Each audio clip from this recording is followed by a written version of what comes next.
4 मोमबत्तियां। रात का समय था, चारों ओर अंधेरा छाया हुआ था, केवल एक ही कमरे में उजाला था।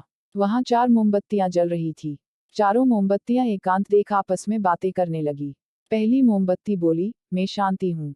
जब मैं इस दुनिया को देखती हूँ तो बहुत दुखी होती हूँ। चारों ओर आपाधापी, लूट खसोट और हिंसा का बोलबाला है। ऐसे में यहाँ रहना बहुत मुश्किल है। मैं अब यहाँ और नहीं रह सकती। इतना कहकर मोमबत्ती बुझ गई। दूसरी मोमबत्ती भी अपने मन की बात कहने लगी, मैं विश्वास हूँ। मुझे लगता है कि झूठ, धोखा, फरेब, बेईमानी मेरा वजूद खत्म करते जा रहे हैं। ये जगह अब मेरे लायक नहीं रही। मैं भी जा रही हूँ। इतना कहकर दूसरी मोमबत्ती भी बुझ गई। तीसरी मोमबत्ती भी दुखी थी। वह बोली, मैं प्रेम हूँ।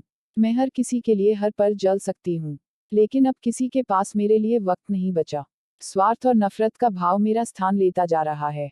लोगों के मन में अपनों के प्रति भी प्रेम भावना नहीं बची।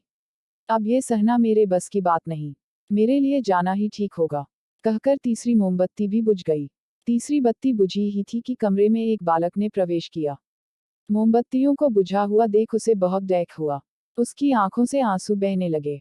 दुखी मन से वो बोला, इस तरह बीच में ही मेरे जीवन में अंधेरा कर कैसे जा सकती हो तुम?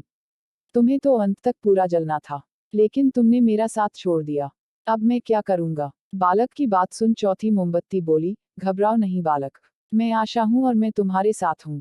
जब तक मैं जल रही हूं, तुम मेरी लौ से दूसरी मोमबत्तियों को जला सकते हो। चौथी मोमबत्ती की बात सुनकर बालक का धीरज बंध गया।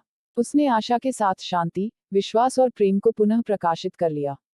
इस कहानी से हमें यह शिक्षा मिलती है कि जीवन में समय एक सा नहीं रहता। कभी उजाला रहता है, तो कभी अंधेरा। जब जीवन में अंधकार आए, मन अशांत हो जाए, विश्वास डगमगाने लगे और दुनिया पराई लगने लगे, तब आशा का दीपक जला लेना। जब तक आशा का दीपक जलता रहेगा, जीवन में कभी अंधेरा नहीं हो सकता। आशा के बल पर जीवन में सब कुछ पाया जा सकता है। इसलिए आशा का साथ कभी ना छोड़े।